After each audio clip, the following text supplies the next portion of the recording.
유럽에서도 문화적인 자존심이 강한 프랑스에서 한류의 열기가 심상치 않은데요.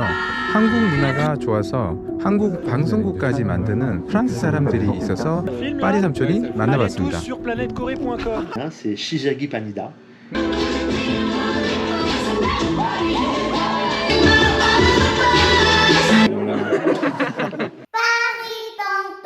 안녕하세요, 파리 삼촌입니다. 저는 지금 한류를 중심으로 다루는 KFTV라는 프랑스 방송국에 나와 있는데요. 코리아의 K, 프랑스의 F를 합해서 KFTV인데요. 지금 이쪽에서는 프로그램 촬영을 하고 있어서 바로 사무실로 들어가서 사무실을 보여드리도록 할게요. 전부 다 한국 드라마인 것 같은데 응급남녀, 녹두전, 번외수사, 마이 홀로 러브, 마녀보감. 저는 한국 사람 돼서 잘 모르는데 모르는 드라마가 많은 것 같은데요.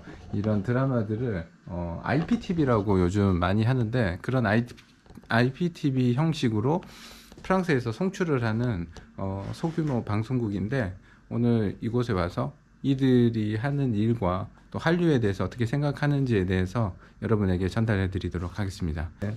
지금 저기 들어온 곳은 스튜디오의 역할을 하고 있는 곳인데 Just 10 Minutes이라는 프로그램을 자체적으로 컨텐츠를 제작해서 방송도 하고요.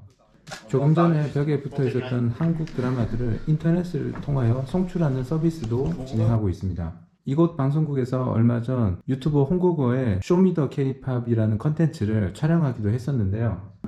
한국 문화를 찐으로 사랑하는 프랑스 사람들을 만나보도록 하겠습니다. Bonjour Christophe. Bonjour. Alors, dis-moi par rapport de KFTV. Oui. Expliquez-moi de KFTV, le concept, l'histoire, ou voilà. Alors, je vais essayer de faire court parce que à chaque fois qu'on me pose cette question, je pars toujours très très loin. Alors KFTV est né de plusieurs choses.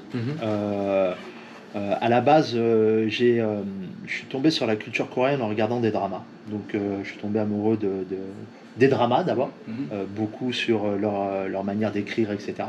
Et je suis quelqu'un qui a une société de production audiovisuelle depuis 25 ans maintenant et qui écrit des scénarios aussi. Et j'avais eu envie d'écrire un scénario franco-coréen. Je me suis dit, tiens, ça serait bien d'avoir une série, un drama ou une série française, mais qui parle avec nos deux cultures, parce que j'avais beaucoup aimé les dramas coréens.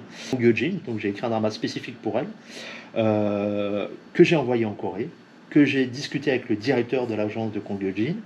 Et je suis parti en Corée en 2017 présenter le drama au directeur et à Kongyojin. Et de là, en arrivant dans le pays, je suis tombé amoureux du pays. Je suis tombé amoureux de ce côté traditionnel, mais aussi de ce côté non traditionnel, où il y a la technologie, etc. Et de mélanger les deux, voilà, ça m'a beaucoup plu, beaucoup aimé les gens, la manière dont ils se comportent, comment ils sont, etc. Et de là, je travaillais pour MyTF1 en même temps, où je faisais des documentaires, et j'ai commencé à faire des documentaires sur la Corée à ce moment-là.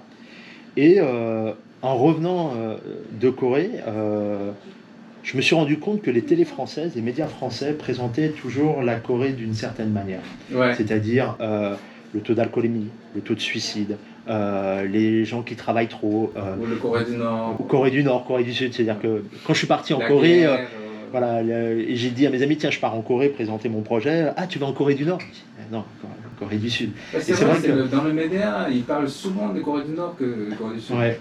Et toujours d'un côté négatif. Ouais. Et moi, alors oui, il faut pas. Dans tous les pays du monde, il y a des choses bien et des choses moins bien. Mais je pense qu'arrivé un moment, ce qui est intéressant, c'est quand même de montrer les belles choses du pays. Ouais. Moi, c'est ma conviction, c'est ma manière de penser. Et donc, de là, en revenant en France, après avoir fait mes reportages, je me suis dit, essayons de créer une plateforme où on va parler de la culture coréenne, où on va créer des programmes sans avoir ce côté de tout le temps dans le bon sens. Alors, on va pas cacher, on va pas se dire, bah tiens, tout est beau en Corée, et cachons les mauvaises choses. Non, non. Si ça doit se faire, on présentera et on expliquera les choses, mais l'axe principal n'était pas de parler que des mauvaises choses. En France, ça a commencé on appelle le Hallyu, c'est un Ouais. mouvement de la culture des Coréens qui a tapé fortement depuis 2-3 dernières années, surtout après le Covid. Et tu sentis comment l'actualité de Hallyu en France? Alors moi, c'est vrai que quand j'ai commencé à m'y intéresser en 2015, je trouvais très peu de personnes. Alors il y en avait, voilà, sur les réseaux sociaux, on arrive à trouver des gens comme ça. Après, il y a eu l'année France-Corée, où il y a eu l'échange entre les deux pays, où là, il y a eu beaucoup de manifestations. Et là, j'ai commencé à voir qu'il y avait beaucoup plus de gens, et beaucoup plus de gens ont commencé à se dire, ah tiens, c'est quoi la culture coréenne? Donc il y a eu une sorte déjà de petite vague, je trouve, en 2016-2017, pendant l'année France-Corée. Après, il y a eu l'effet Parasite, le film Parasite, qui a fait que les gens se sont dit, waouh, le cinéma coréen, c'est ça, et ben je vais commencer à en regarder.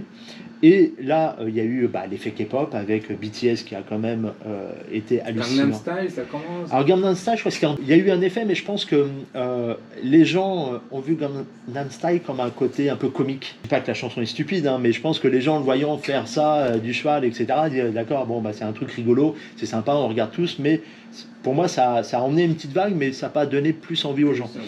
Là, pour moi, EXO, BTS, Blackpink, il y a eu vraiment une culture K-pop qui a été hallucinante. Quand on voit que BTS remplit le Stade de France sans faire de communication dans les médias français en 1 heure et demie et qu'ils prennent une deuxième date qui remplissent en 1 heure, tu te dis, waouh, il y a quelque chose. Il y a quand quelque même. chose, ouais. Tu peux pas passer à côté. Et là, encore une fois, je trouve que les médias français passent à côté de quelque chose. C'est-à-dire que tu as vu très peu de reportages, ou quand il y avait eu des reportages sur TF1 et M6, c'était toujours sur la critique. Ah, ils ressemblent à des filles. Ah, leur truc, c'est trop millimétré. Ah, il n'y a pas de... Et là, tu dis, mais arrêtez un peu, appréciez, regardez ce qu'ils font. Je veux dire, ils remplissent un Stade de France. Quel grand chanteur français arrive à remplir le Stade de France sans faire de communication, juste par rapport aux fans? Je m'appelle Danielle et je fais partie du groupe qui s'appelle Rising Crew. C'est un groupe de cover K-pop. C'est un des groupes les plus connus en Europe. C'est le plus connu en France. On existe depuis 2015 déjà et on a gagné par exemple le dernier Cheonan World Festival. On a reçu la première place. Donc on a déjà gagné plusieurs prix internationaux. Je crois que c'était en 2018. On a aussi gagné un concours YG sur Genie Solo. Donc voilà, on a un groupe qui a heureusement pu travailler sur plusieurs concours et gagner notamment beaucoup de prix. C'est cool. Comment vous avez contacté de la culture coréenne? Alors moi c'était par hasard, je suis tombée, je crois que ça remonte à 2010, sur un clip vidéo de Wonder Girls, Tell Me, celle-là.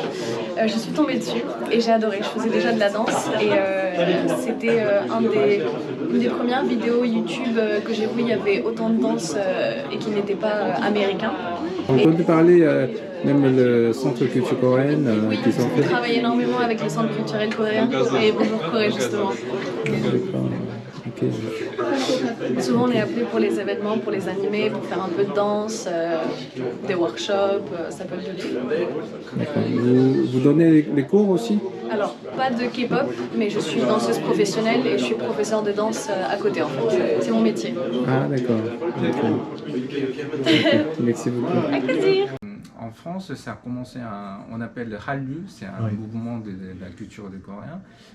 Ces dernières semaines, ces derniers mois, avec Squid Game, où là, les gens se disent « Ah, c'est ça aussi les dramas coréens ». Donc là, ils commencent à se rendre compte qu'il y a un vrai potentiel, et pas que simplement sur la musique, mais le film, les dramas, la musique, la nourriture, la culture en général. Donc là, je pense que ça monte de plus en plus, et grâce à Squid Game, ça va monter encore, mais beaucoup, beaucoup plus. Et je pense que dans ces prochaines années, la culture coréenne, waouh, ça va... Dès que le Covid va permettre à ce qu'on puisse voyager beaucoup plus facilement, je pense qu'en Corée, ils vont voir une recrudescence de personnes voulant venir voir la Corée, que ce soit par la K-pop, que ce soit par le cinéma ou que ce soit par les dramas. Donc il y a un vrai engouement et je pense que l'engouement ne va pas se finir. Mais on y va aussi par passion et par amour de la culture coréenne. Donc notre but, c'est de grossir, de présenter la culture coréenne, d'aller tous ensemble à faire des choses. Et après, oui, d'avoir un aspect. Il faut... Comme je dis à chaque fois aux gens, il y a un dicton coréen, c'est Shijagi Panida. 시작이 Panida, pardon, je prononce mal. 프랑스에서 한류는 점점 더 많은 사람들에게 영향을 주는 주류 문화가 되어가고 있습니다. KFTV는 한국을 좋아하는 사람들이 자비로 방송국을 만들어 한국을 알리는 역할을 하고 있습니다. 프랑스에 대해서 더 많은 정보를 알고 싶으신 분은 구독해 주세요. 구독, 좋아요는 제작자에게 큰 힘이 됩니다. 오늘도 시청해 주셔서 감사합니다.